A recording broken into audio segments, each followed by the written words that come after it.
안녕하십니까. 관저등의 근린주택 같이 보시겠습니다.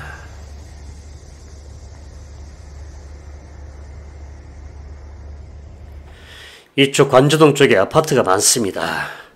다가구가 있을 만한 지역이 서쪽 이쪽과 동쪽 이쪽인데요. 일부 동쪽 이쪽도 있습니다.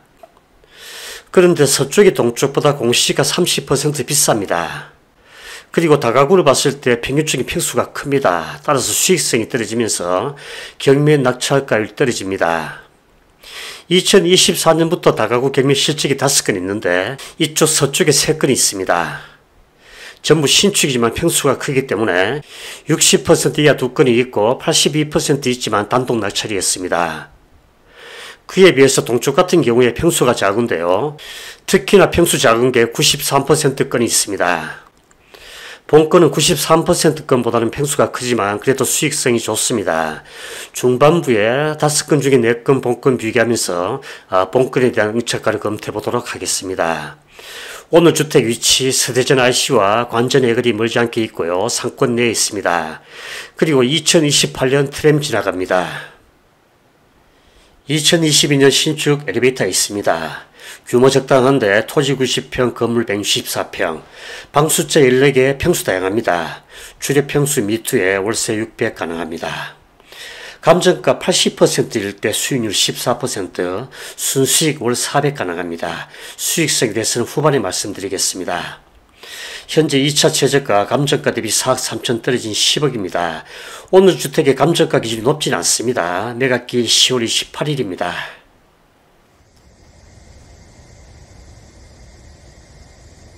주택의 평면도 보시겠습니다. 택지개발 지구이기 때문에 토지 건물 반듯합니다. 전면은 북향, 전면 쪽에 코아가 있고 옆에 소매점이 있습니다. 이렇게 진입하고 주차해둘 때 가능합니다. 치수 참고하시는데 단위 미터입니다.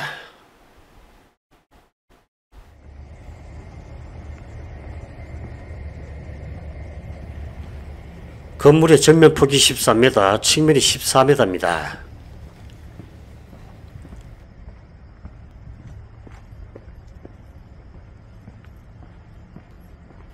옆 건물 간격이 좁진 않은데 왼쪽에 3m, 오른쪽에 5m, 뒤쪽은 10m 됩니다.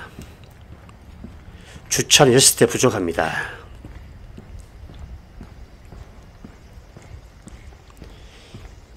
이쪽이 택지지구로 개발되어 있습니다. 주환경이 쾌적하면서 상권에 대한 이용이 편리합니다.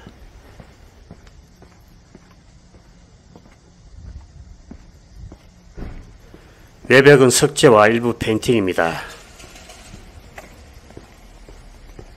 좀 이따 보시겠지만 내부 또한 잘 지었습니다. 외부 또한 쾌적합니다.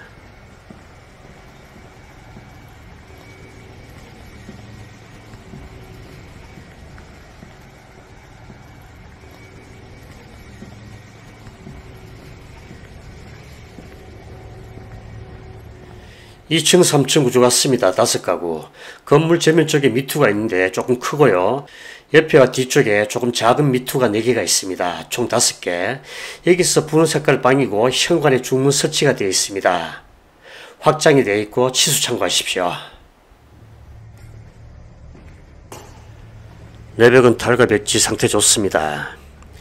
2층 3층 5가구인데 전면 보는 게 2가구, 측면 보는 게 2가구, 뒷면 보는 게 1가구입니다.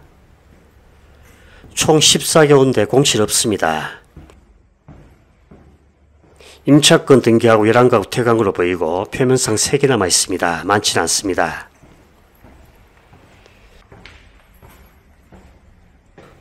다섯 가구 중에서 11평짜리 1개가 있고 9평짜리 4개가 있습니다. 전부 미투. 이렇게 잘 지었습니다. 상태 좋고요.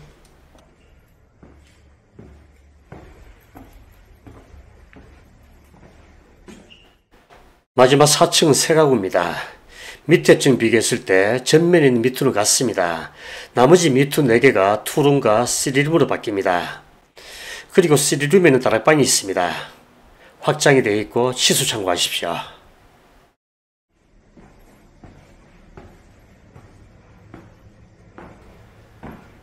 4층 3가구, 전면 보는 게 1개, 뒷면 보는 게 2개입니다. 뒷면이 남쪽입니다.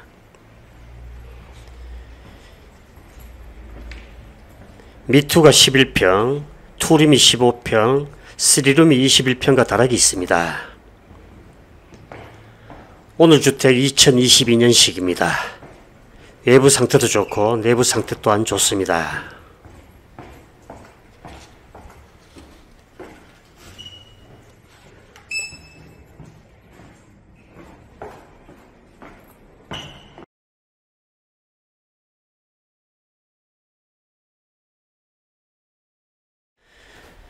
(2024년부터) 관저동에 경매 실직이 5건입니다. 원래 3건인데 요 2건과 요 건이 되겠습니다. 그럼 다음 장에서는 요 2건 먼저 비교하고 그 다음에 요 건을 보도록 하겠습니다. 요 건은 구축입니다. 그럼 먼저 서쪽에 2건 비교해 보도록 하겠습니다. 2건 가깝게 있는데 거리 200m 됩니다. 이쪽 주택에서 이렇게 쭉 가면은 이 주택이 나옵니다. 전면에 도로 좋고요. 대로 가깝게 있습니다. 그렇지만 낙찰가율 저조합니다. 상세 내용 확인하시고 요약해 보도록 하겠습니다. 2021년식 엘리베이터 있습니다. 2건 다 방 숫자 적고요. 그런데 2건 다 감정가 기준이 낮습니다. 토지를 봤을 때 공시가 대비 2배로 평가되어 있고 건물 신축 단가 500 중반입니다. 평당. 2건 다 이렇게 딴 주택 비교했을 때 낮은 편입니다. 그렇지만 방 숫자가 적으면서 지가 높습니다. 수익성 떨어지고 2건 다 2025년건에 3차까지 갔고요. 이 건은 단독 낙찰에 이 건 같은 경우는 3차까지 갔지만 응찰자가 6명밖에 안 됩니다. 2건 다 굉장히 저조합니다. 다음에 세 번째 주택은 서쪽에 밑에 있습니다. 이 주택이 핸디캡이 있는데 약간 고도가 높습니다. 계백로에서 13m 높은데 조금 수임이 찹니다. 2021년 신축 엘리베이터 있고요. 토지 작습니다. 60평 5층 건물, 또한 건평 또한 작습니다. 방 숫자 적고요. 2차에 단독 낙찰이었습니다. 82%. 객관적으로 봤을 때 좀 높게 낙찰된 걸로 보입니다.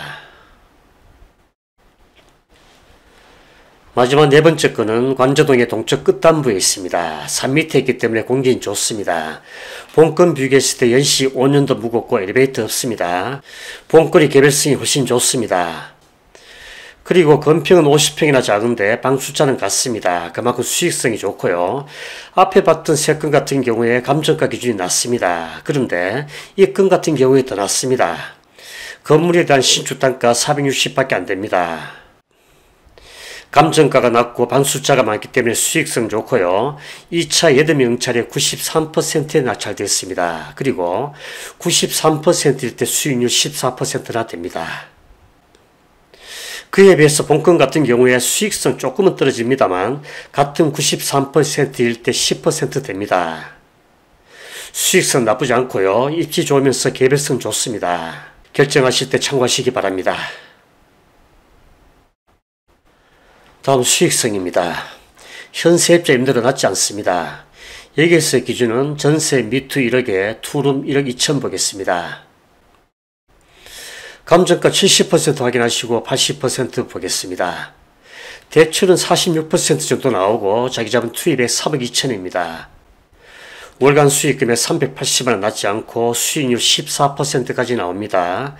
두 번째 신탁 대출 생략하겠습니다. 낙찰가 대비했을 때 보증금과 대출 금액이 오버합니다. 상세 내용 확인하십시오. 오늘 주택 공실 없습니다. 보증금이 14억 3천인데 감정가 똑같습니다. 낙찰을 80% 가정해 봤을 때 보증금에 대한 배당을 보겠습니다. 최우선 변제와 후순위로 2억 5천 배당이 되고 나머지 10억 정도 배당이 안 됩니다. 전체 보증금의 83%인데요. 그렇지만 대항력이 없습니다. 낙찰자 부담은 없습니다. 등기부상 권리에 대해서 낙찰자 부담이 없습니다. 참고하시면 되겠습니다. 다음에 또 뵙겠습니다. 안녕히 계십시오.